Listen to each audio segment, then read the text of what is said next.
there. Yes, today is Wednesday, June 24th, 2020. The last full week of June for 2020. How about that? Next month is July, and it's somebody's birthday in July. Somebody's getting a year older in July. It's me. Berenstain Bears Week. Today will be Berenstain Bears Get in a Fight.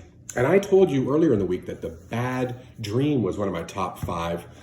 It is. So is this one. Berenstain Bears Get in a Fight, because everybody fights, but you got to learn how to get over that fight and work through it. It looks like brother and sister bear are getting in the fight today. Ignore that word that says Teddy for some reason. When two small bears don't get along, the grown-ups worry what went wrong. Oh boy. Oh boy. Brother bear's trying to talk to, Papa bear's trying to talk to brother. Mama's trying to talk to sister. Most mornings in bear country, the sun rose to greet the day, and the mockingbird sang its copycat songs outside an upstairs window of the bear's tree house. And inside the tree house, brother bear and sister bear would wake up. So this is what their mornings are usually like. Brother and sister usually got along very well. They took turns nicely with the bathroom. They said please and thank you at breakfast. They often sat together on the school bus, and after school, they worked together happily on their special project, their own backyard treehouse. So usually they really get along and do a lot of stuff together. But one gray morning, brother and sister didn't get along well at all.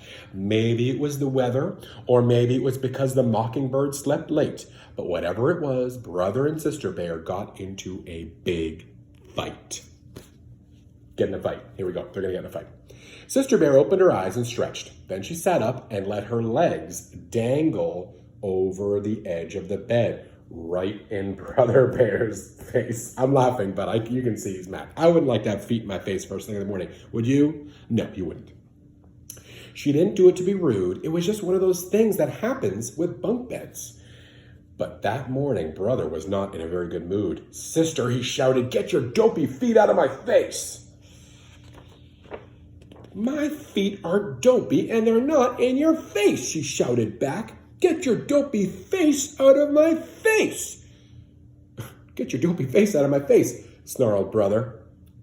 She says something really bad here. I'm not even going to say it. I'm not even going to say it. She says mean thing.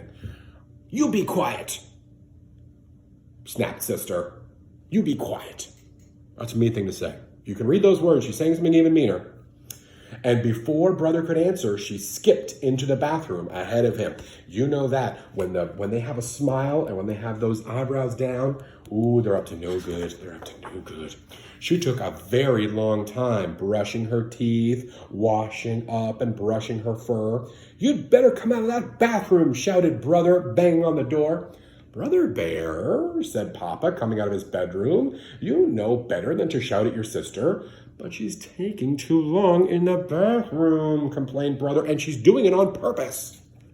She is doing it on purpose. Definitely. When brother raised his fist to bang on the door again, it opened, and out came sister all spruced up. Good morning, Papa, she said, as nice as you please. Grrr, said brother. Brother and sister didn't say please and thank you that morning at breakfast because they weren't speaking to one another. And they didn't sit together on the school bus. Sister sat at the front and brother sat way in the back. And they're both pretty angry. That's how they're going to start their day at school. That afternoon, they made a line down the middle of the treehouse, backyard treehouse, to show which half was whose. It wasn't much fun sitting up there in that treehouse, not speaking, especially when it began to rain hard. So they drew that line down the middle saying, this is your half, this is my half, and we're not going to play together anymore. And, they're coming inside, right, pouring rain. Later, they kept on being mean by taking back the things that they usually shared. Sister took back her modeling clay, which brother had made into dinosaurs, and rolled it all into one big lump. Brother took back his trucks and planes and put them on the top shelf where sister couldn't reach them. They got so angry that they forgot they weren't speaking and began shouting at each other even louder than before. Then Papa lost his temper and began shouting at them to stop shouting. Whew. Papa Bear's getting in the fight now. The neighbors didn't know which was worse, the big storm or the racket coming from the bear's house. Wow, lots of noise. Mama had quite enough. She put 2 fingers into her mouth and whistled very, very loudly. Papa and the cubs were so surprised that they stopped shouting. I didn't know you could whistle like that, Mama, said Sister. This is saying tweet. Very, very big whistle.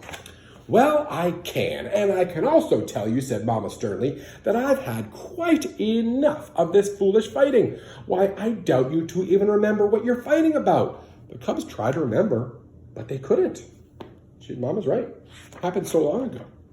Mama took the cubs into her lap. Everybody gets into an argument once in a while, she said, even folks who love each other very much. You and I don't have arguments, said Papa. Oh, yes, we do, said Mama. No, we don't, argued Papa. We're having one right now, said Mama, about whether or not we have arguments. So definitely everybody fights. Everybody fights. While Papa thought that one over, Mama went on to say that occasional arguments are part of living together, arguments that happen sometimes. We get angry, we even call each other names and say things we really don't mean, and after a while it's over. Like the storm, asked Sister. The rain had almost stopped and the sun was beginning to shine through the clouds. Yes, said Mama, like the storm. Look, said Papa, the sun shining on the last of the rain had made a rainbow. So that's like kind of making up after a big fight. Then you have a nice rainbow at the end. A rainbow is something very beautiful that happens after a storm, said Mama, looking at the cubs. You mean like making up after a fight? It's like I wrote this book. You mean like making up after a fight? Sort of, said Mama. Actually, totally, Mama. So brother and sister hugged and made up and got along just beautifully. Until the next time, that is. And so they're rubbing out the red line that they had done. They're forgiving each other, they're moving on, and maybe they'll get in a fight another time, but they'll get over it. Everybody fights. Berenstain Bears get in a fight tomorrow. Thursday will be Berenstain Bears moving day.